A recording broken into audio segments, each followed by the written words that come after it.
L'histoire commence par un accident de voiture où quelqu'un crie d'appeler une ambulance. Soudain, notre gars se réveille en sursaut, comme s'il sortait d'un cauchemar. Ensuite, la voix d'un annonceur retentit dans l'interphone, déclarant l'arrivée du train à la gare terminus. Notre protagoniste regarde sa main et se demande si peut-être, juste peut-être, il a rendu l'âme. Juste à ce moment-là, une main lui touche l'épaule, et une voix de femme l'appelle. La fille lui demande s'il pourrait l'aider avec ses bagages. Quand il se retourne, il est stupéfait de voir la femme et la reconnaît instantanément. Notre héros se demande comment elle a pu rajeunir autant et remarque que ses vêtements datent de sa première année. Il ne cesse de fixer la fille de près. En apercevant son reflet dans la vitre du train, il réalise que ce n'est pas seulement elle qui est plus jeune. Notre protagoniste voit son lui de 19 ans et est complètement époustouflé. Il commence alors à se demander sarcastiquement si, par miracle, il n'aurait pas été réincarné. Finalement, ses souvenirs fragmentés commencent à se reconstituer. Un souvenir lui traverse l'esprit, celui d'une fille lui demandant de la ramener chez elle. Dans son souvenir, la femme disait qu'elle n'avait pas peur, même s'il essayait de lui faire quelque chose. Soudain, une femme aux cheveux noirs apparaît, criant son nom avec fureur. Il aperçoit rapidement la fille enragée qui fonce vers eux. La femme l'attrape par le col de sa chemise et lui demande si c'est le genre de fille qu'il aime maintenant. Notre gars repousse sa main pour la faire reculer. L'autre femme dit que son ex les aime maintenant un peu plus jeunes et se frotte contre lui tout en traitant l'autre de tante. La femme aux cheveux noirs se met en colère et exige de savoir qui elle traite de tante. Elle se jette sur l'autre fille. La jeune femme tente de se défendre, mais finit par se faire tirer le haut vers le bas dans la bagarre. La plus jeune pousse l'ex-femme du protagoniste. Elle perd l'équilibre et tombe dans la rue, directement sur la trajectoire du fameux camion, qu'un. Notre héros lui crie de faire attention. Il parvient à lui attraper la main, mais il est déjà trop tard. Sans autre choix, il attire son ex-femme dans une étreinte, pensant qu'il lui devait sa vie, et c'est ainsi qu'ils ont trouvé leur fin. De retour à la réalité, une Zhenglianyan boudeuse lui demande s'il a fini de la fixer. Notre gars se reprend et s'excuse, disant qu'il était juste perdu dans ses pensées.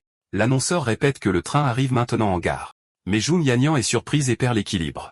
Et elle finit par tomber directement sur notre gars, avec ses énormes ballons bien en évidence. Notre héros est un peu troublé par cette situation inattendue. Les énormes ballons font un joli bruit doux en rebondissant. Elle se relève rapidement, complètement gênée. Après ce moment embarrassant, notre gars fait comme si de rien n'était et dit qu'il va l'aider avec ses bagages. Ils marchent côte à côte et elle a l'air super embarrassée. Zhenglianyan le prévient de ne raconter à personne ce qui s'est passé, sinon il est mort. Notre protagoniste pense en lui-même qu'elle est toujours aussi imprudente et énergique qu'il s'en souvient. Et sur ce, il arrive à l'université de Jinling. Il se souvient qu'à 18 ans, il avait de grandes ambitions, mais le destin en avait décidé autrement pour lui. Mais maintenant qu'il est réincarné, il jure de devenir grand et puissant pour forger sa gloire une fois de plus. Juste à ce moment-là, une fille s'approche de lui et lui demande s'il est là pour s'inscrire. Il regarde la fille et la reconnaît comme étant Shenwan. Notre protagoniste se souvient de l'étudiante de classe supérieure Shenwan et de sa beauté. Ailleurs, la femme du protagoniste se réveille également en sursaut. Elle regarde autour d'elle et se demande si c'est sa vieille chambre. Elle remarque que quelque chose ne va pas. Elle se précipite ensuite vers le miroir et est choquée par son propre reflet.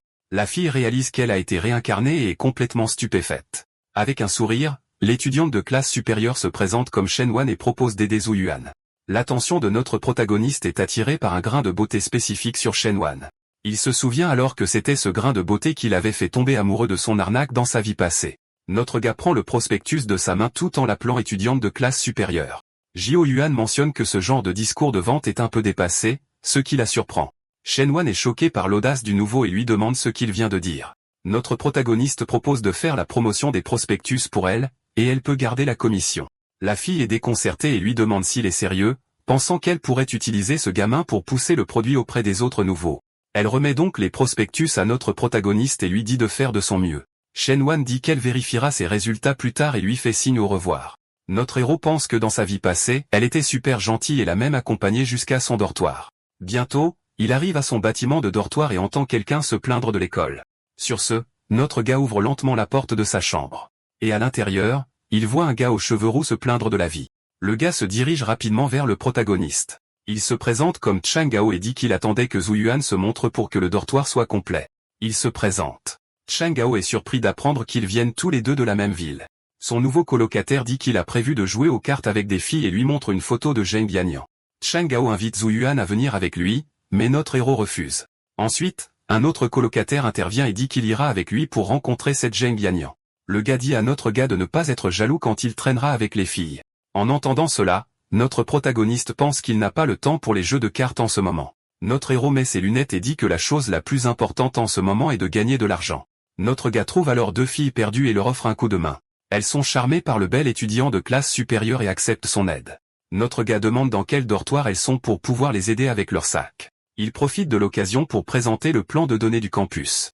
Les filles sont intéressées par l'offre, et l'une d'elles demande les coordonnées de l'étudiant de classe supérieure. L'autre demande pourquoi elle aurait besoin de son contact alors que le numéro est sur le prospectus. Son ami répond qu'avec un étudiant de deuxième année aussi mignon, c'est bien d'avoir son numéro pour plus tard. Sur ce, notre garçon accepte de leur donner son contact et ils échangent leur numéro. Pendant qu'ils parlent, deux femmes s'approchent d'eux. La plus jeune demande s'ils vont aussi au dortoir à 9. Notre protagoniste reconnaît la fille, c'est Shen YE. Il confirme qu'il peut les y emmener, et la mère de Shen YE le remercie. Puis sa mère remarque que la carte d'étudiant semble utile et dit à Zhu Yuan d'ajouter son contact. La femme insiste pour ajouter le contact de nos garçons afin qu'ils puissent veiller sur sa fille à l'école. Notre protagoniste propose de monter leur sac jusqu'à la chambre 503. Shen YE devient curieuse et demande comment les étudiants de deuxième année connaissaient son numéro de chambre. Notre héros botte en touche, disant qu'il les a entendus en parler, tout en pensant qu'il en a trop dit par habitude de sa vie passée. Il se rend alors compte qu'il doit trouver un moyen de gagner de l'argent rapidement. Pendant ce temps, ailleurs, les filles se demandent qui était cet étudiant de deuxième année si gentil. Un instant plus tard, un étudiant s'approche de notre garçon et lui demande pourquoi le numéro sur le prospectus est barré. Notre protagoniste explique que c'était une erreur d'impression et que le numéro correct est écrit à côté. La fille le remercie, dit qu'elle le contactera plus tard et s'en va. Peu de temps après, un type arrive en courant, tout excité, disant que tous les prospectus ont été distribués. Notre garçon sourit, pensant que ça valait la peine de poster dans le groupe de l'école. Plus tôt, il avait envoyé un message dans le groupe offrant le forfait de données du campus. Notre protagoniste commence alors à répondre aux messages des personnes intéressées. Il explique à un camarade de classe que le prix est de 130 à Rizel à 150, ce qui fait une commission de 20 $ par commande. Et vous gagnez également sur les ventes de vos parrainages. Notre héros félicite l'efficacité de son camarade de classe Lucio, tandis que le type complimente ses relations. Juste à ce moment-là, une fille s'approche et demande si elle peut également gagner une commission. Shuo est choqué de voir Lixi King, la future plus belle diplomate. La fille demande à nouveau si la commission est vraiment de 20 par personne. Notre garçon le confirme et lui fait une meilleure offre. Si elle amène 30 personnes aujourd'hui, il fera d'elle l'agent général du campus avec une commission de 30 par personne. Les yeux de Li Sheking s'illuminent avec des signes de dollars quand elle entend la proposition. Excitée, Li Sheking conclut l'affaire, disant qu'elle enverra la liste plus tard. Il pense alors que c'est une énorme opportunité et que sa vie universitaire devient intéressante. Est complètement déconcerté de voir notre protagoniste conclure un accord si rapidement. Dans le dortoir des filles, l'ex-femme du protagoniste l'appelle, mais le numéro n'existe pas encore. Soudain, son ami Zhu Mianyan l'appelle pour une partie de cartes au café. Femme accepte l'invitation tout de suite. Zhu Mianyan est surprise et se demande si elle est toujours aussi facile à vivre, car elle semblait plus distante avant. La femme du protagoniste répond qu'elle s'ennuyait juste dans sa chambre et qu'elle va juste retoucher son maquillage avant de sortir. Son amie remarque à quel point elle est heureuse et demande si son petit ami sera là. Elle devient toute confuse et répond que ce n'est pas encore son petit ami. Elle pense à elle-même qu'il est son futur mari. Un peu plus tard, les deux sont assis et attendent au café. À ce moment-là, les colocataires de nos garçons arrivent et demandent Zheng Yanyan. Excitée, elle se retourne en pensant que c'était le protagoniste. Mais son visage s'effondre quand elle réalise que ce n'est pas lui. Elle est frustrée et demande pourquoi ce sont eux et où est Zhu Yuan. Cheng Gao répond que notre protagoniste avait quelque chose à faire et ne pouvait pas venir. Elle est surprise et se demande comment c'est possible. Peut-être que c'est l'effet papillon de sa renaissance. Yan Yan la taquine, disant qu'elle s'est fait poser un lapin, mais se corrige rapidement, disant que peut-être il est juste occupé. L'ex-femme pense à la façon dont elle a appelé un numéro invalide, mais se dit que quelque chose a peut-être changé dans cette vie. Un des gars essaie d'arrondir les angles et l'invite à jouer aux cartes, mais elle ne semble pas très enthousiaste. Ailleurs, notre protagoniste arrive dans un magasin. Une employée amicale le salue et lui demande comment elle peut l'aider. Notre héros demande le directeur du magasin car ils avaient rendez-vous pour discuter d'un accord. La femme le conduit ensuite au bureau du directeur. Elle est impressionnée par la forte présence de notre garçon. Bien qu'il soit si jeune, il arrive à une porte avec un panneau de bureau dessus. Le directeur demande s'il est le jeune homme qui veut être leur agent et dit qu'il a beaucoup de culot. Notre protagoniste lui montre une liste avec 247 nouveaux étudiants intéressés et dit que ce n'est que le début. La femme est impressionnée par le volume des ventes en quelques jours seulement. Notre garçon dit que pour le plan à 150, le meilleur qu'il puisse obtenir est une réduction de 70 $, mais il en veut 80. Le directeur accepte la réduction et complimente son audace. Notre protagoniste demande alors les droits d'agence pour tout le district avec une commission de 60% et une avance de 30%. Elle se rapproche de lui et demande s'il essaie de prendre tout le gâteau et quel est son coup de base. Notre protagoniste dit que sa famille est dans ce secteur, donc elle ne peut rien lui cacher et garantit qu'il capturera 40% du marché. La femme impressionnée par l'ambition du jeune homme conclut l'affaire et dit que la marchandise sera livrée aux dates et lieux convenus. Il a ensuite demandé s'il pouvait signer le contrat maintenant, et elle accepte volontiers, l'appelant patron Liu. Le directeur reste pensif, remarquant que l'esprit de notre héros est bien plus profond que celui d'un jeune de 18 ans, et son sang-froid est rare. Tout en signant le contrat, notre garçon lui demande une dernière chose. Il se souvient alors que son magasin propose également des téléphones Apple avec un contrat. De retour au café, l'ex-femme du protagoniste joue une partie de cartes. Un des amis du protagoniste se plaint qu'elle ait joué un œuf tout seul, donnant la victoire à leur adversaire. L'autre essaie de calmer la situation et dit à son ami de lui apprendre à jouer. Le type refuse, disant qu'il est évident qu'elle et notre héros sont un couple et qu'il n'y a rien à lui apprendre. L'ex-femme s'excuse en disant qu'elle n'est pas bonne au jeu et se dirige vers les toilettes. Elle s'éloigne alors du groupe. Elle se demande pourquoi Ji-Ho-Yoon ne s'est pas présenté et pourquoi tout est si différent de sa vie passée. Elle essaie alors de l'appeler à nouveau, en espérant que l'appel aboutira cette fois-ci. De l'autre côté de la ville, notre protagoniste quitte le magasin avec un nouveau téléphone, pensant à la chance qu'il a eu que le numéro soit le même que dans sa vie passée. Soudain, son téléphone sonne, et il se demande qui appelle puisqu'il n'a encore donné son numéro à personne. Notre héros répond et demande qui est-ce, trouvant le numéro étrangement familier. Agacé par le silence, il avertit qu'il va raccrocher si la personne ne dit rien. À l'autre bout du fil, la voix de So-King crie qu'il doit écrire des romans parce qu'ils vont être un énorme succès, mais notre garçon raccroche en plein sur elle. So-King est stupéfaite qu'il ait raccroché. Elle se demande pourquoi il lui raccrocherait au nez comme ça. Puis la fille se rappelle qu'à cette époque, Ji-Ho-Yoon n'a que 19 ans et ne la connaît même pas encore. Embarrassée, elle pense qu'un plan de développement semble être une bonne idée. Notre protagoniste panique en réalisant que sa renaissance était une offre 2 pour le prix d'un. Il décide qu'il est hors de question qu'il laisse Su-Ching découvrir qu'il a aussi renaître. L'ex-femme et Jung-In marchent avec les colocataires de notre héros quand l'un d'eux a la brillante idée d'aller espionner le dortoir des hommes. En entendant le mot dortoir, l'ex-femme s'arrête net, comme si elle venait d'avoir une illumination. Su-King annonce alors que puisqu'ils ont une réunion de classe, elle va juste les raccompagner à leur dortoir, laissant les gars complètement déconcertés. Jung-Yeon se méfie, se demandant si son ami veut seulement aller au dortoir des hommes pour trouver Zhu Yuan. Pendant ce temps, l'autre colocataire se plaint à Chang Gao, super jaloux que notre garçon est une fille magnifique qui pense à lui. Su-King a demandé à Jung-Yeon si elle pense que Chang Gao est intéressé par elle, mais elle balaie ça d'un revers de main, disant qu'elle préfère les hommes plus mûrs. Sur ce, il continue à marcher vers les dortoirs universitaires. Soudain, l'ex-femme aperçoit quelqu'un au loin et se fiche sur place.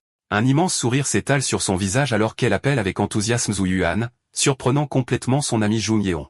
Notre protagoniste se retourne, et oui, les soupçons de la fille étaient justes. C'était vraiment lui qui se tenait là. Notre héros est complètement abasourdi, paniquant totalement en réalisant que c'est elle, debout juste là devant lui. Jung-Yeon est bouche bée quand elle découvre que ce type est le fameux Ji-Ho-Yuan dont son ami n'arrêtait pas de parler. Su-Kim réduit rapidement la distance, mais notre garçon fait l'idiot et demande qui elle est. Elle se présente formellement, lui rappelant qu'ils étaient dans la même classe, et notre héros ne peut s'empêcher de penser à quel point elle était belle dans sa vie passée. Chang voit la scène se dérouler, Jung-Yeon pense que l'ambiance entre eux est super bizarre. On ne dirait pas une querelle de couple, mais quelque chose d'autre complètement. Notre MC est totalement déconcerté par son ambiance et demande si elle le drague, et elle suggère qu'il devrait apprendre à se connaître à nouveau.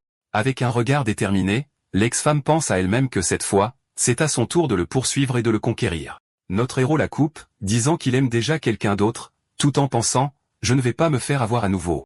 Le sourire de Su-King disparaît en un instant, et elle a l'air complètement et totalement choquée. Elle demande avec incrédulité s'il aime vraiment quelqu'un, et notre garçon répond sarcastiquement « est-ce si bizarre pour moi d'aimer quelqu'un ?» Notre gars commence à décrire la fille qu'il a vue, mais Su-King l'interrompt brusquement et lui dit de la fermer. Elle est absolument furieuse, pensant à elle-même qu'il a dû craquer pour elle au premier regard. Elle jure qu'il sera à elle dans cette vie, et dans la prochaine. Juste à ce moment-là, Jung-Yeon s'approche de Ji-Ho-Yeon avec un sourire et le salue, disant qu'ils se sont revus. Notre protagoniste, totalement excité, suggère qu'ils échangent leurs coordonnées, laissant les deux filles stupéfaites par son audace. So-King est choquée quand elle voit son téléphone, pensant que quelque chose ne va pas parce qu'il semble beaucoup plus capable qu'avant. L'ex-femme de notre MC affiche un sourire et accepte d'ajouter son contact, puisqu'ils sont camarades de classe et tout. Voyant comment les choses se passent, notre héros pense en lui-même que les ennuis ont enfin commencé et qu'il doit trouver un moyen de s'en sortir. Jung-Yeon intervient en suggérant qu'il est préférable qu'ils ne s'ajoutent pas tout de suite et qu'ils attendent peut-être une autre fois. Pile au bon moment, un colocataire arrive et parle à notre garçon d'une réunion de classe à 7 heures du soir. Ji-Ho-Yoon utilise la réunion comme excuse parfaite, attrape ses amis et s'enfuit en remerciant sa bonne étoile d'avoir été sauvé de ce pétrin. Dans la salle de classe, les élèves sont réunis pour la réunion de classe mentionnée par son ami. Pendant ce temps, Cheng et son copain sont en train de bavarder sur les filles dans la classe. L'un d'eux pointe une fille du doigt et demande l'avis de l'autre. Le copain du rouquin se moque de ce choix et pointe Jung Yeon, mais Cheng Gao le critique juste, disant qu'elle a des jambes de cure-dent. Le colocataire de notre protagoniste continue de taquiner son ami, disant qu'il n'a clairement aucun goût. Puis, nous voyons une fille aux cheveux roses qui attire l'attention de tout le monde dans la pièce. L'ami du rouquin essaie de se défendre, mais Cheng Gao dit juste que la fille est beaucoup trop maigre et a l'air d'avoir besoin d'un bon repas. Loin des commérages, notre garçon est tout à faire, envoyant un texto à sa partenaire, louant son efficacité. À ce moment-là, l'attention de tout le monde se porte sur l'avant de la salle alors que le professeur arrive enfin pour la réunion. Le conseiller se présente comme Yu Changjin et annonce qu'ils doivent élire un président de classe temporaire. En entendant cela, notre protagoniste se perd dans ses pensées, essayant de se rappeler qui était le président de classe dans sa vie passée. Puis, la fille aux cheveux roses d'avant, nommée Guyoyo, se nomme elle-même présidente, et tous les gars de la classe sont instantanément charmés par sa beauté. Un gars nommé Zhang Shou se nomme lui-même, et profite de l'occasion pour demander à Yuyoyo si elle a un petit ami. Les amis de notre héros pensent que le gars est un clown total, alors un autre étudiant se lève pour se présenter contre lui. Sorti de nulle part, notre protagoniste interrompt l'élection et se présente comme l'agent général des cartes SIM du campus. Les autres étudiants sont abasourdis par son offre et le prix du forfait, qui est beaucoup moins cher que celui de l'école. Le professeur est complètement pris au dépourvu par la démarche de notre protagoniste en plein milieu de son cours. Sur ce, il offre l'un des dépliants au professeur. Notre héros explique ensuite que le forfait est idéal pour la recherche, et le professeur convient que c'est une offre fantastique. Sur ce, Jio Yeon poursuit son argumentaire, disant que les frais d'internet deviennent dérisoires pour un dortoir de 4 personnes. Le conseiller est sérieusement impressionné, pensant que si notre garçon devient président, il peut simplement se détendre pendant 4 ans. Un étudiant pose des questions sur la commission, et notre protagoniste offre un montant généreux mais demande un vote en retour. Voyant l'offre généreuse, les autres étudiants sont enthousiasmés et décident de voter pour lui comme président de classe. Et juste comme ça, Zhu Yuan est élu président temporaire avec la fille aux cheveux roses Guyoyao comme vice-présidente. Guyoyao s'approche de notre héros, disant qu'elle veut aussi acheter l'une de ses cartes. Elle dit ensuite avec un sourire qu'elle est venue soutenir son entreprise et demande s'il ne va pas l'accueillir. Notre protagoniste est un peu troublé et essaie de changer de sujet, pensant qu'elle essaie de flirter avec lui. Juste à ce moment-là, une autre fille arrive toute excitée, disant qu'elle a eu 5 personnes de plus et demande sa commission. Voyant la situation, la fille aux cheveux roses place simplement sa pièce d'identité sur la table pour s'inscrire. Elle se penche près de lui et murmure que le prix pour l'ignorer sera beaucoup plus élevé que le forfait de données. Avec un sourire narquois, Gyoya remarque qu'il a osé l'ignorer, et maintenant il va en payer le prix. Dans les douches, un ami demande si Zhu Yuan ne va pas faire un geste envers l'une des filles mignonnes qui ont acheté ses cartes.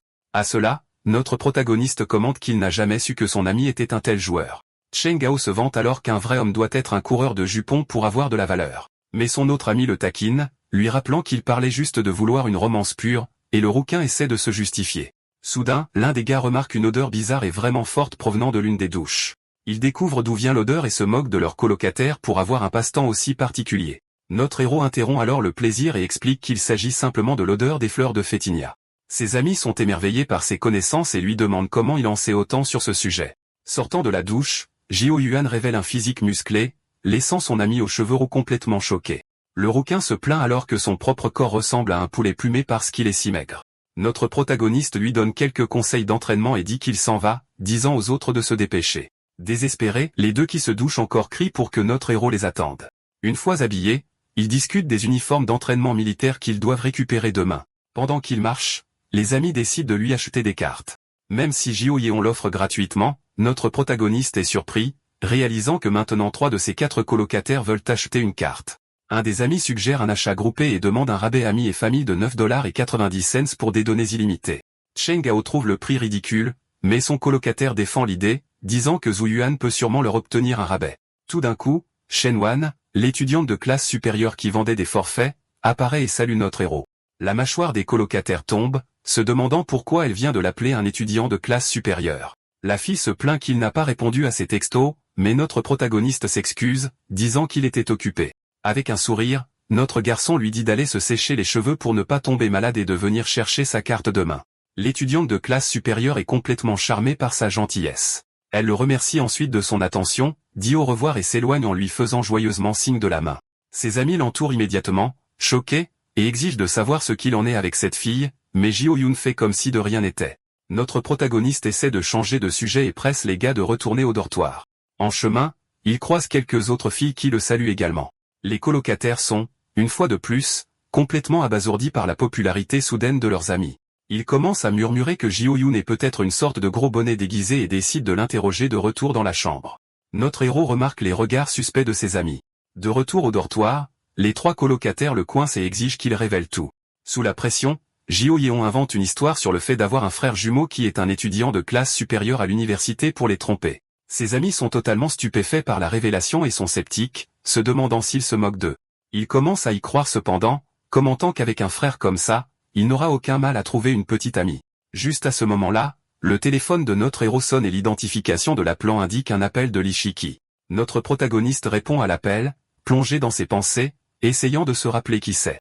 À l'autre bout du fil, la fille l'informe qu'elle a déjà atteint son quota de vente de 30 personnes, le laissant complètement surpris. Ses colocataires sont bouche bée, et notre héros promet à la fille une récompense de 200 $100 pour son excellent travail. Il demande comment elle a fait si rapidement, et la fille veut savoir si elle recevra une prime d'entreprise pour une nouvelle idée qu'elle a. Alors, notre gars propose de lui offrir un repas en guise de remerciement personnel pour son aide. Mais la fille surprend tout le monde et demande carrément si le dîner peut être converti en espèces sonnantes et trébuchantes. Ses amis perdent absolument le contrôle, se tordant de rire à la vue de la première fille à avoir jamais rabroué notre héros, qui la traite simplement de vautour. Il offre 200 autres dollars pour la nouvelle idée, et elle explique qu'elle va publier une photo mignonne sur le forum de l'université. Notre protagoniste se rend compte que vendre moins cher pourrait causer des problèmes avec d'autres agents et sait qu'il doit la prévenir. Il accepte le plan et promet de lui donner la récompense de 200 $ le lendemain, ce qui excite la fille. Le marché conclu, notre protagoniste raccroche finalement et met fin à la conversation. Ses amis font immédiatement pression sur Zhu-yuan pour qu'il avoue qui était la fille au téléphone, le taquinant au sujet de sa coopération commerciale. Notre protagoniste se vante qu'il est plus beau et meilleur en affaires, c'est pourquoi les gens le recherchent pour des partenariats. Il dit à tout le monde d'aller se coucher parce qu'il est tard, et un colocataire demande à être réveillé tôt pour aider aux ventes. Plus tard au lit, notre héros fait un cauchemar et se souvient que son ex-femme lui disait qu'il devrait l'aimer pour toujours. Le souvenir continue avec elle le menaçant d'une manière effrayante, au cas où il oserait un jour gâcher. Avec un regard fou dans les yeux, Su-ching dit que s'il la trahissait un jour, elle le hanterait jusqu'au bout de la terre dans la prochaine vie. Que notre protagoniste se réveille avec un choc, effrayé et essoufflé. Il se rend alors compte que la prochaine vie est réellement réelle et est confus parce qu'il n'a jamais maltraité son ex-femme. Notre garçon pense que son succès commercial et son changement d'attitude pourraient la rendre méfiante. Notre héros décide qu'il doit trouver un moyen de la tester pour confirmer si elle s'est également réincarnée. Le lendemain, notre héros et son colocataire sont dans la salle de classe en train d'organiser les uniformes d'entraînement militaire. Juste à ce moment-là, Gu-yo-yo apparaît et le salue, surprise de le voir là si tôt le matin. Jo-yuan lui dit que son timing est parfait, laissant la fille aux cheveux roses un peu confuse.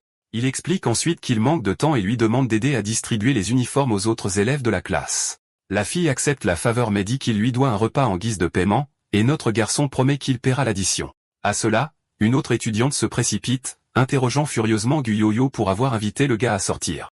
Yao répond avec suffisance qu'il est célibataire, donc la saison est ouverte pour tout le monde. Sa rivale accepte alors de rivaliser loyalement, car elle n'abandonne pas un gars aussi incroyable et dévoué. De loin, So-king observe la scène et trouve tout cela très étrange, car rien de tout cela ne s'est produit dans sa vie passée. Juste à ce moment-là, Jun-yoon apparaît, l'appelant par son nom et la surprenant.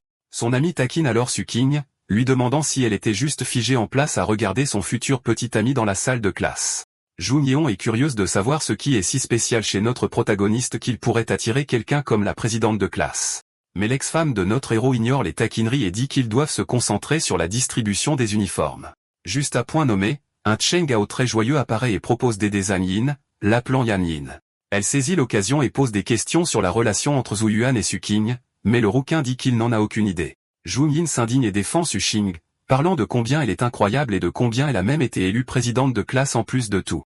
Mais Cheng-gao défend son ami, disant que Zhu-yuan est tout aussi incroyable puisqu'il est président et agent général pour les cartes SIM du campus.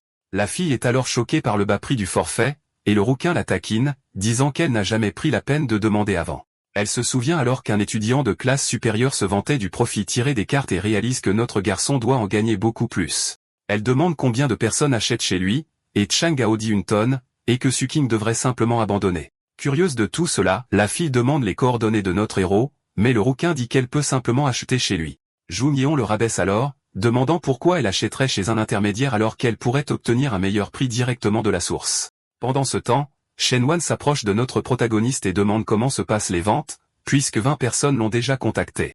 Notre héros devient nerveux, pensant qu'elle n'a pas remarqué l'erreur sur le dépliant, et demande combien elle gagne par personne. L'étudiante de classe supérieure répond fièrement qu'elle gagne 30 par personne, ce qui ferait 600 en une seule journée de travail. Notre garçon fait alors une contre-offre, lui offrant 50 par personne si elle lui transmet les contacts. Soudain, une femme en uniforme arrive avec son équipe et se plaint de l'emplacement de l'école, mais notre héros la calme. Il demande si son personnel est arrivé, et la femme explique qu'ils sont encore à 10 minutes de leur convenu. Notre protagoniste lui tend une carte d'identité et lui demande de traiter celle-là en premier, expliquant qu'il rend service à quelqu'un. L'employé complimente la beauté de la fille sur la photo et demande avec un sourire si elle se trouve être sa petite amie.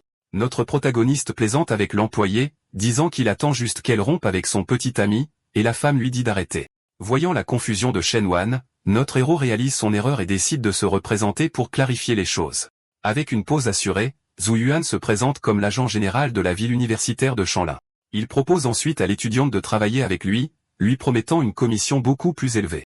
Juste à ce moment, un gars arrive avec un groupe d'amis, et notre garçon demande pourquoi il a amené autant de monde avec lui. Le camarade de classe présente ses amis et leur dit de saluer frère Joe, ce qui met notre héros un peu mal à l'aise. Ensuite, son associé s'approche et dit qu'elle a obtenu 22 clients, et notre garçon la félicite pour cette réussite. Le gars commence à organiser la file d'attente pour accélérer le service pour tout le monde.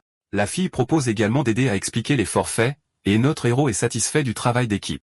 Soudain, un homme plus âgé s'approche et demande curieusement à notre protagoniste ce qu'est cette longue file d'attente. Notre héros explique qu'il vend des cartes téléphoniques et lui offre un dépliant détaillant les avantages du forfait. Il suggère même qu'une carte par dortoir est suffisante, et l'homme semble intéressé mais hésitant à cause de la foule. Jio-yoon rassure ensuite les parents qu'ils peuvent revenir plus tard et explique qu'il existe 3 forfaits différents. Son ami est impressionné par le bagou de notre garçon, commentant qu'il a l'air d'un vendeur chevronné. Notre protagoniste plaisante en disant que la vie l'a forcé à être ainsi, puisqu'il n'a pas une famille riche comme son ami. Shenwan est très impressionné par notre héros et calcule qu'avec la nouvelle commission, elle pourrait gagner 1500. Juste à ce moment, le partenaire de notre protagoniste essaie de vendre un forfait à une dame âgée, mais finit par se faire rejeter. Notre garçon la console, disant que c'est tout à fait normal, et la fille admet qu'elle a encore beaucoup à apprendre. Jio-yoon demande ensuite à l'étudiante si elle s'est décidée, et elle confirme qu'elle va appeler tous ses contacts. Au fil du temps, le soleil de midi commence à taper de plus en plus fort. Voyant l'épuisement de tout le monde, notre héros annonce une pause et dit qu'il a acheté des collations et de l'eau pour l'équipe. Notre protagoniste a l'impression d'être au sommet du monde, célébrant la fortune qui arrive enfin. À ce moment-là, Chang Gao arrive avec Jun Yeon et Suking et commente que son ami doit se faire pas mal d'argent. Notre garçon minimise et demande pourquoi ils sont tous venus ensemble, se demandant secrètement pourquoi son ex-femme s'est également montrée. Mais Jun Yoon le coupe et demande pourquoi il n'a toujours pas accepté sa demande d'amis sur Russia, rendant son ex-femme jalouse. Jio Yeon fait l'idiot et demande lequel d'entre eux l'a ajouté, affirmant qu'il était trop occupé pour le remarquer. Voyant cela, l'ex-femme pense que quelque chose ne va pas, car le scénario est différent de sa vie passée. Juste à ce moment-là, Jun Yoon lui arrache son téléphone et demande si c'est un iPhone 5S et combien il a coûté. Notre héros essaie de récupérer son téléphone, mais la fille plaisante en demandant si l'entreprise distribue des iPhones maintenant. Sur ce, l'ex-femme le confronte, lui demandant comment il est devenu agent, car c'est différent du passé. Notre garçon lui répond en lui demandant pourquoi il ne peut pas être l'agent et pourquoi elle l'observe de si près. Elle s'énerve mais rougit à sa réponse, lui demandant s'il est même de ce monde. Jun Yeon éclate de rire, et notre protagoniste dit que le comportement de son ex-femme devient vraiment étrange. Jio Yeon se rend alors compte qu'elle se méfie définitivement de toute la situation. Une autre fille s'approche et salue notre héros, l'appelant Seigneur Joe. Il s'excuse d'avoir trompé la fille et sa mère, mais Jun Yeon dit qu'il n'était pas honnête. Notre protagoniste s'incline, demandant pardon, et dit que c'était un mal nécessaire pour les affaires. Jun Yeon exige alors qu'il offre un repas à la fille pour s'excuser, et notre héros accepte de payer après avoir terminé son travail. Soudain, le gars de la file d'attente plutôt se présente et salue notre protagoniste. Jio Yeon le présente comme son meilleur ami, Liu Shuo, et le gars est ravi du compliment. Cheng Gao demande à Liu Shuo qui est notre garçon, et l'ami répond qu'il est un camarade de classe de l'université voisine. Liu Shuo présente le partenaire commercial de notre héros. Regardant Mafar, Suking est choqué, pensant que cette fille n'existait pas dans sa vie passée. Tout d'un coup, une moto apparaît, fonçant droit sur eux. Puis il s'arrête en crissant, provoquant une énorme agitation. Sur ce, un trio de filles apparaît, et leur chef demande si ce sont elles qui vendent des cartes dans le coin. Tout le groupe de notre protagoniste observe la situation en silence. L'Ishiki propose ensuite ses cartes pour 145, et dit qu'elle fera 140 si elles achètent en gros. Notre héros se tend, pensant qu'elles sont là pour causer des problèmes, et se demande si son partenaire peut gérer la situation. Ses amis commencent à chuchoter, se demandant si les filles sont là pour se battre. La tête de Roseau s'énerve, jette les dépliants de l'Ishiki par terre et l'accuse de voler les affaires de son frère. Le partenaire de notre garçon essaie de s'échapper, disant qu'elle est occupée, tout en pensant qu'elle n'avait pas vu cette concurrence arriver. Mais la brute ne la laisse pas partir et lui saisit fermement le bras. Shiki dit à la fille de la lâcher, disant que c'est juste le fonctionnement du marché. La survie du plus fort. Le Reddit n'est pas du tout d'accord avec cette réponse et pousse violemment le partenaire de notre protagoniste. Notre protagoniste rattrape son partenaire avant qu'elle ne puisse tomber et lui demande si elle va bien. Jio Yeon s'avance alors, dit qu'il est le responsable et confronte la rousse. Jun Yeon pense que notre garçon est super sexy, mais So King dit simplement qu'il ne fait que jouer les héros. Juste à ce moment-là, d'autres motos arrivent sur les lieux, faisant vrombir leur moteur pour intimider le groupe. Le frère de la rousse apparaît enfin et les regarde de haut, disant qu'ils ne sont qu'une bande de débutants. La fille s'excite et appelle son frère pour qu'il s'occupe du problème. Le gars demande si c'est lui qui s'appelle Joe, et notre héros le confirme. Il prétend être l'agent officiel de la région et se plaint que notre garçon envahit son territoire avec des prix bas. Notre protagoniste exige de voir un contrat et le dénonce, disant que c'est sa sœur qui a commencé les choses. Ses amis sont d'accord avec notre héros, et l'Ishiki se sent protégé par ses actions. Le rival suggère qu'il règle les choses à l'ancienne, puisque la discussion ne fonctionne pas, et notre garçon l'interroge. Le chef de gang semble impressionné par le courage de notre protagoniste. Mais notre héros pense que le gars ne fait que bluffer et ne connaît rien aux affaires. Le rival le met alors au défi de se rencontrer à 8 heures dans un stand de barbecue. Jio Yeon calme son partenaire, lui disant qu'il n'y a pas de territoire, et lui dit d'aller aider les clients. Jun Yin complimente l'attitude héroïque de notre garçon et avertit So King que le conquérir ne sera pas facile. À cela, ces femmes remarquent que sa nature protectrice est identique à celle de ses futurs mois et commencent à se méfier vraiment. Chen Gao conseille alors à Zheng Yin de rester en dehors de la vie amoureuse désordonnée de notre protagoniste. So King le confronte et lui demande si l'Ishiki est la fille qu'il a dit aimer. Notre héros répond alors froidement que cela ne la regarde pas. Zheng Yin essaie de remonter le moral de l'ex-femme en lui disant de se détendre et que Chen Gao devrait obtenir une carte de membre. La rousse accepte immédiatement et dit à notre héros d'inscrire tout le monde à un forfait. Le protagoniste dit à ses amis d'aller de l'avant car il est occupé et demande à Shiki de s'occuper de leurs cartes. Avec un regard furieux sur son visage, l'ex-femme pense qu'elle doit planifier très soigneusement sa prochaine action. En observant la scène, Shen Yu réalise que Su King a un faible pour les étudiants plus âgés, mais il ne semble pas intéressé par elle. Notre héros demande à son ami Lucio combien de personnes il peut rassembler pour l'affrontement. Lucio remet ensuite 3000 à Zhu Yuan, en disant que son père lui a donné l'argent pour couvrir la facture. Il dit que la jeunesse est faite pour se battre, et puisque son ami est à court d'argent, Wix appartient aussi à Zhu. Notre héros refuse l'argent, disant que sa commission suffit, et dit à son ami d'appeler qui il peut. Ému, le gars dit qu'à partir de maintenant, ils sont frères et qu'il le soutiendra toujours. Le protagoniste est un peu gêné par la scène et demande à son ami d'arrêter d'être si sentimental. Excité, son ami dit qu'il retourne à l'école pour chercher du renfort pour la bagarre à venir. Le protagoniste propose ensuite de raccompagner l'Ishiki à l'université pour s'assurer qu'elle est en sécurité. Il lui demande si elle a compté l'argent, et la fille confirme que le montant de 1300 est correct. Jio Yuan assume la responsabilité de ce qui s'est passé et insiste pour que la fille prenne l'argent du paiement. Les larmes aux yeux, l'Ishiki pense au prix exorbitant du repas et au fait que c'est elle qui aurait dû payer. S'approchant d'elle, le protagoniste plaisante en disant qu'il ne savait pas que la présidente de classe était une pleurnicheuse. Tout embarrassée, la jeune femme propose de lui offrir un repas ou même un film. À ce moment-là, la fille devient super agitée et essaie de s'expliquer, mais ne sait même pas quoi dire. Avec un sourire sur son visage, notre héros accepte simplement sa proposition. Notre héros refuse la nourriture et suggère qu'ils aillent voir un film au festival comme une prime élevée pour les employés. La fille devient toute rouge et folle de joie, acceptant que ce soit un rendez-vous alors. Puis la jeune femme dit au revoir et se dirige vers son dortoir, lui disant de faire attention sur son chemin. Seul, le gars pense que l'Ishiki est une bonne fille, mais pas pour lui, et qu'il doit le préciser. Arrivé à l'endroit désigné, notre héros s'assoit, et une serveuse lui apporte une bière et des cacahuètes. Juste à ce moment-là, son rival arrive furieux, l'accusant de voler des affaires et exigeant 20 000. Mais Joe lui dit juste de ne pas toucher à la bouteille. Le tyran demande ensuite si le protagoniste essaie de faire le dur. Mais avec un regard froid, notre héros montre qu'il n'est pas le moins du monde intimidé par la menace. Sans hésitation, Jio Yuan se lève et fracasse la bouteille sur la tête du voyou. Les amis du tyran sont complètement choqués par le geste de notre héros. Le protagoniste dit qu'il a essayé d'être gentil, mais le gars était un imbécile et honté. Liu Shao arrive avec une foule immense criant « Qui ose toucher à mon frère Joe ?»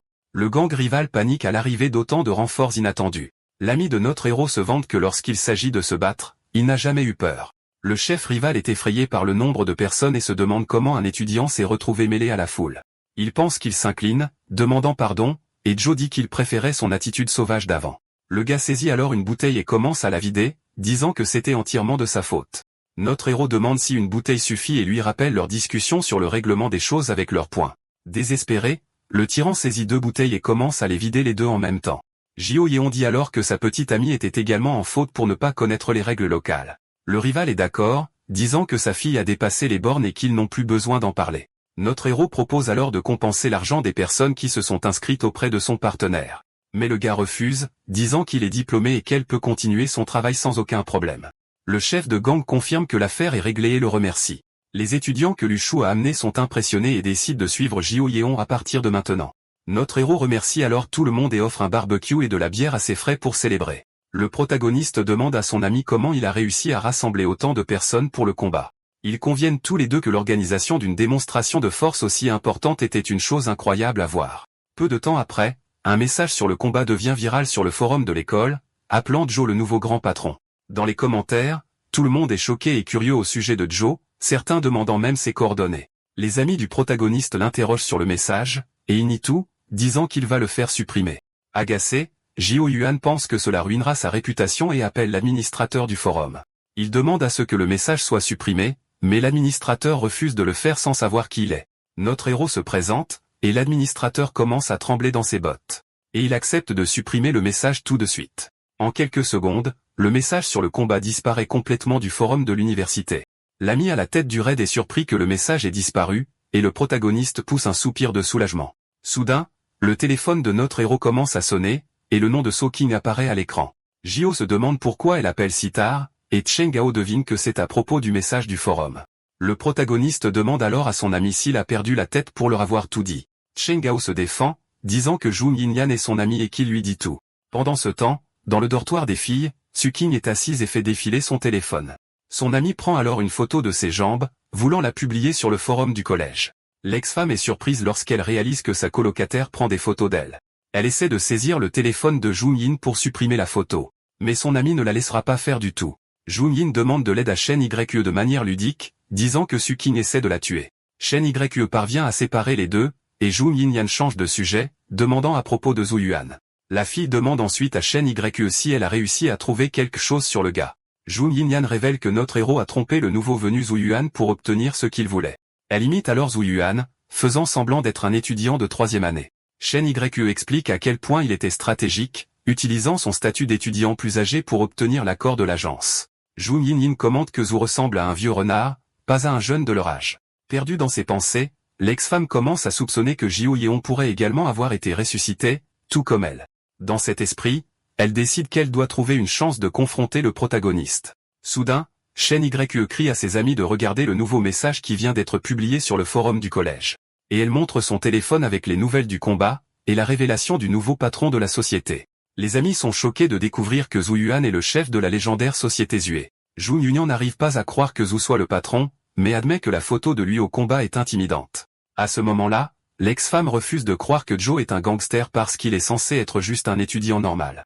Jun Yunyan réalise alors que son ami savait déjà que Joe était un gros bonnet, et c'est pourquoi elle l'aimait tant. Su King est confuse, se demandant où tout a mal tourné et si ce monde n'est pas le même que son monde passé.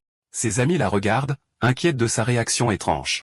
Jun Yunyan et Shen Ye s'inquiètent de l'ex-femme, qui est pâle et a les mains glacées. La jeune femme décide alors qu'elle doit confronter le protagoniste pour découvrir qui il est vraiment. Elle prend alors son téléphone et appelle Zhu Yuan, en espérant qu'il décroche. Le protagoniste répond à l'appel et l'ex-femme lui demande s'il est vraiment Zhu Yuan. Il dit qu'il est occupé car il va au cinéma avec sa petite amie et lui raccroche au nez. L'ex-femme est choquée d'apprendre qu'il a une petite amie et en conclut qu'il n'est pas celui qu'elle pensait. Ses amis sont effrayés par l'état de Su King et lui demandent ce que Zhu Yuan lui a dit. L'ex-femme fond en larmes dans les bras de ses amis, disant que ce n'est pas le Zhu qu'elle connaissait. En pleurs, elle se demande quel est l'intérêt de son existence si l'homme qu'elle aimait a disparu. Ses amis essaient de réconforter la jeune fille, en lui disant que l'école est pleine d'autres beaux gosses. Dévastée, l'ex-femme dit que c'est de sa faute et qu'elle ne se mariera probablement jamais maintenant. Jun Yinyan est choquée, et l'ex-femme dit qu'elle comprendra quand elle aimera vraiment quelqu'un. Soudain, le téléphone de son amie se met à vibrer, et elle est surprise par le message qu'elle a reçu. Elle montre alors le téléphone à son ex-femme et lui demande ce qu'elle ferait si Joe n'avait pas de petite amie. À l'écran, nous voyons sa conversation avec Chang Gao, où il réfute la rumeur concernant la petite amie de notre héros. L'ami explique que la jeune fille avait des problèmes financiers, et Zhu a dépensé 4000 pour l'aider. Shen Ye demande si tout cela était un malentendu, mais l'ex-femme pense toujours que le type est très différent. Sur ce, Zhu Yinyan s'énerve et propose d'aller confronter le protagoniste pour son ami. Elle envoie ensuite un message à Chang Gao, fixant une réunion et exigeant la présence de notre héros. Le rouquin est complètement choqué lorsqu'il lit le message intimidant de Zhu Yinyan sur son téléphone. Il court désespérément vers notre héros, implorant de l'aide. Mais Joe dit simplement qu'il n'ira pas et lui dit d'aller pleurer. Le rouquin essaie de le convaincre, mais le protagoniste refuse d'y aller, disant qu'il est asocial, un point c'est tout. Là-dessus, l'ami du protagoniste insiste, disant que ce n'est qu'un repas et la première activité de groupe du dortoir. Le rouquin demande ensuite aux autres colocataires de l'aider à convaincre notre héros d'y aller. Sur ce, les autres gars sont d'accord et disent que ce serait vraiment cool s'ils y allaient tous ensemble. Notre héros cède alors, mais à une condition, Chang Gao doit payer sa note. Le rouquin accepte instantanément, pensant qu'il ferait n'importe quoi pour impressionner Zhu Yinyan. Mais l'autre ami se plaint que c'est injuste que le rouquin ne paie que la note de Zhu Yuan. Le colocataire est outré par la mesquinerie de son ami et menace de ne plus aller au rendez-vous. Soudain, le téléphone du protagoniste se met à sonner avec un appel de son ami Liu Shuo. Notre héros répond à l'appel, demandant ce que son ami lui veut. Liu Shuo se réjouit que leur société soit devenue célèbre et qu'il soit désormais le grand protecteur officiel. Le protagoniste s'énerve des bêtises de son ami et lui demande ce qu'il veut vraiment. Liu Shuo soulève alors un problème avec le service des relations extérieures de l'école. Il explique que le chef du service exploite les étudiants pour des emplois à temps partiel. L'ami demande au protagoniste de l'aider à résoudre la situation, et Joe se souvient de quelque chose. Dans sa vie passée, les étudiants de classe supérieure exploitaient les étudiants de première année, et il ne pouvait rien y faire. Mais maintenant, dans sa nouvelle vie, notre héros a le pouvoir de changer cette situation. Il dit que les autres étudiants écoutent Liu Shuo, alors pourquoi ne pas s'en occuper lui-même? Notre héros explique que la demande de travail lors d'événements de mariage est élevée, et qu'ils peuvent obtenir les contacts. Sur ce, Liu Shuo est choqué par cette idée brillante et se demande comment il n'y a pas pensé avant. Zhu poursuit le plan, lui disant d'utiliser ses relations et sa notoriété pour créer un groupe d'entraide mutuelle pour les emplois.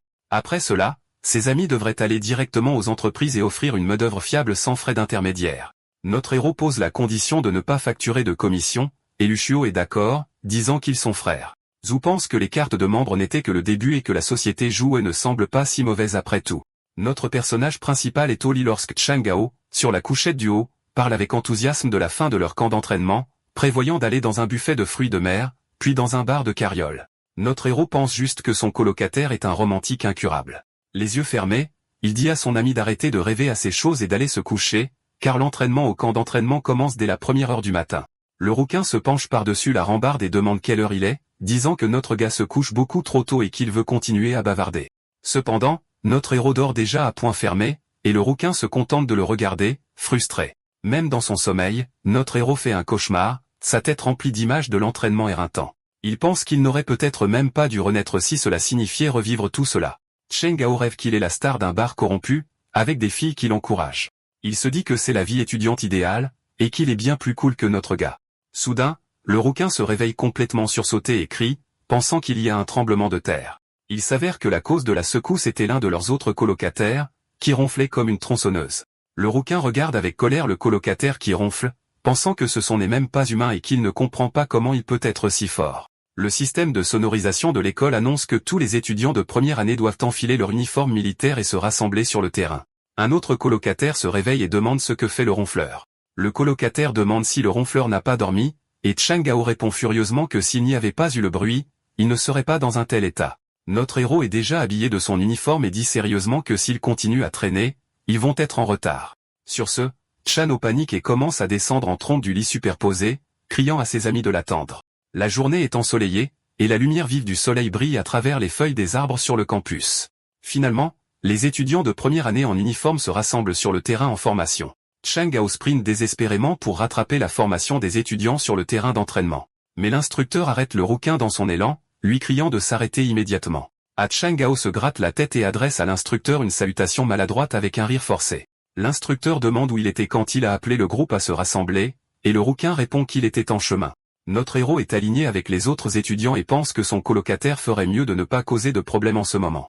Il a toujours un certificat médical à la main. L'instructeur en colère dit au gamin de parler plus fort, lui demandant s'il n'a pas pris de petit déjeuner, et dit que lorsqu'il répond, il doit crier, en signalant monsieur. Le rouquin crie alors qu'il n'a pas mangé parce que le rassemblement était à 6h30. L'instructeur dit à l'étudiant d'arrêter et de se mettre en ligne immédiatement, et le rouquin se met au garde-à-vous avec un « oui, monsieur ». Chen Gao grommelle à notre héros, demandant pourquoi l'instructeur semble s'en prendre à lui. Notre gars reste juste silencieux. L'instructeur semble avoir entendu, se tournant sur le côté et regardant encore plus en colère l'attitude du gamin. Sur ce, l'instructeur sort le colocataire de la ligne et lui ordonne de faire 30 minutes de squat en guise de punition. Le rouquin terrifié supplie l'instructeur de ne faire que 20 minutes. Il fait même un signe de paix avec ses mains pour essayer de le persuader. L'instructeur crie alors, ordonnant au colocataire de faire ses squats plus loin de la formation. Chen Gao s'enfuit en criant que l'instructeur a reçu le message. Deux filles sont aussi en uniforme, et l'une demande à l'autre si elle ne plaint pas Chen Gao d'être punie. L'autre amie s'agace, la prend dans ses bras et dit « C'est bien Chen Gao, ça ». L'instructeur avertit les étudiants de ne pas causer de problème pendant la formation, disant qu'il ne résoudra aucun problème pour eux. Il demande aussi à ceux qui ne se sentent pas bien de le lui faire savoir à l'avance. Saisissant l'opportunité, notre héros crie rapport, « Monsieur », disant qu'il ne se sent pas bien et qu'il a besoin d'un congé médical, en brandissant son certificat médical. L'instructeur en colère le traite de morveux et lui dit de se casser et d'aller directement à l'infirmerie, ce qui arrange parfaitement notre héros. Le chef de raid, Chen Gao, regarde ça et se demande si ça marche vraiment, pensant que le protagoniste est comme une version améliorée de lui-même, notre héros. Pendant ce temps, il pense que tout cela faisait partie de son plan. Pendant ce temps, 3 filles dans la formation voient notre héros se diriger vers l'infirmerie et se demandent ce qui s'est passé et s'il est malade. L'une d'elles commente qu'il est assez faible d'abandonner avant même que ça ait commencé. À 3 heures de l'après-midi, le soleil tape fort sur le terrain d'entraînement. L'une des filles halète, se sentant épuisée, et semble avoir des nausées à cause de la tension de l'entraînement. La fille pense alors que l'entraînement est vraiment épuisant et que le personnage principal est vraiment malin d'avoir évité ça, et qu'elle n'en peut plus. Elle crie rapport, instructeur, disant qu'elle a mal au ventre et qu'elle ne peut pas continuer. Un étudiant à côté d'elle chuchote que c'est peut-être ses règles. L'instructeur lui dit alors d'aller se reposer à l'infirmerie. La fille reconnaissante et heureuse se dirige vers l'infirmerie tandis que Chen Gao, toujours en train de faire des squats, la regarde avec envie. Le rouquin crie alors aussi rapport, disant qu'il a aussi mal au ventre et qu'il a besoin d'aller aux toilettes. L'instructeur hurle en retour au rouquin, que même s'il fait pipi dans son pantalon, il va rester là et continuer à faire des squats.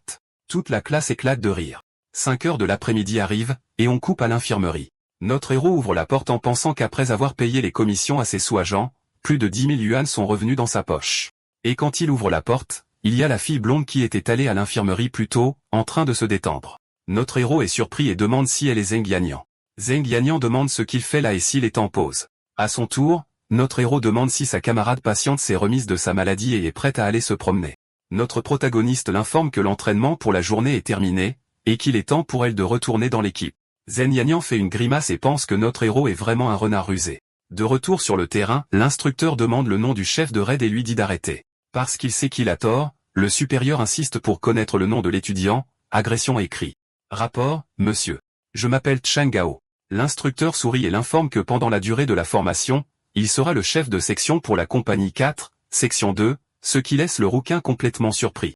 Le soleil se couche à l'horizon, marquant la fin d'une autre journée de camp d'entraînement, des chutes, et la scène se déplace au dortoir des hommes. Allongé dans son lit, Chen Gao appelle quelqu'un et lui dit avec enthousiasme qu'il a été nommé chef de section. Dans la chambre, notre héros pense qu'il a parlé avec Lucio aujourd'hui, et a réalisé que le commerce des forfaits de données est en train de se saturer. Il pense qu'il ne pourra probablement convaincre qu'environ 1000 personnes de plus de s'inscrire. À partir de là, il devra déduire les commissions des sous-agents, et au plus, il ne gagnera que 50 000 yuan de plus. Il se demande alors quelles sont les autres façons de gagner de l'argent à part la vente de cartes de forfait de données universitaires. Soudain, son téléphone vibre, c'est un message de So King, son ex-femme. Notre héros répond, et elle demande pourquoi il n'était pas à l'entraînement, il répond qu'il ne se sentait pas bien. Elle commente alors qu'elle a entendu dire qu'il n'était même pas à l'infirmerie. Notre héros répond qu'il ne pense pas qu'il soit obligé de lui signaler où il se trouve. So King dit qu'elle ne voulait rien dire par là. Elle était juste inquiète, et il la remercie ironiquement. Notre protagoniste pense que dans des moments comme cela, il envie les filles comme Su King avec de fortes compétences pratiques. Si c'était une Su King renaissante ici, elle vendrait des ébauches de conception pour 50 000 chacune, et en vendrait probablement une dizaine. Notre protagoniste a une idée et pense que dans sa vie passée, il a gagné pas mal d'argent en écrivant des romans. Il s'assoit alors devant son ordinateur et conclut que cette époque est parfaite car le genre urbain est en vogue en ce moment avec peu de concurrence sur le marché. Il termine l'écriture du premier chapitre de son nouveau roman et pense, n'y pense pas. Notre héros reprend son téléphone et pense que dans cette vie, il retournera dans le monde des romans web pour reprendre tout ce qui lui revient de droit. Il a créé un livre intitulé Une renaissance d'une vie parfaite, avec un synopsis sur un homme d'âge moyen qui renaît à l'époque de l'université. Dans la section des commentaires, un lecteur dit que l'auteur fait des promesses audacieuses, tandis que d'autres sont enthousiastes à propos du thème. Sur le terrain d'entraînement, le rouquin Chang Gao fait toujours des squats et lit un passage du livre de notre héros sur son téléphone, qui se moque du camp d'entraînement et appelle le rouquin le MVP d'aujourd'hui pour être le plus travailleur. D'accord, c'est la fin de l'histoire. Merci d'avoir regardé. À la prochaine.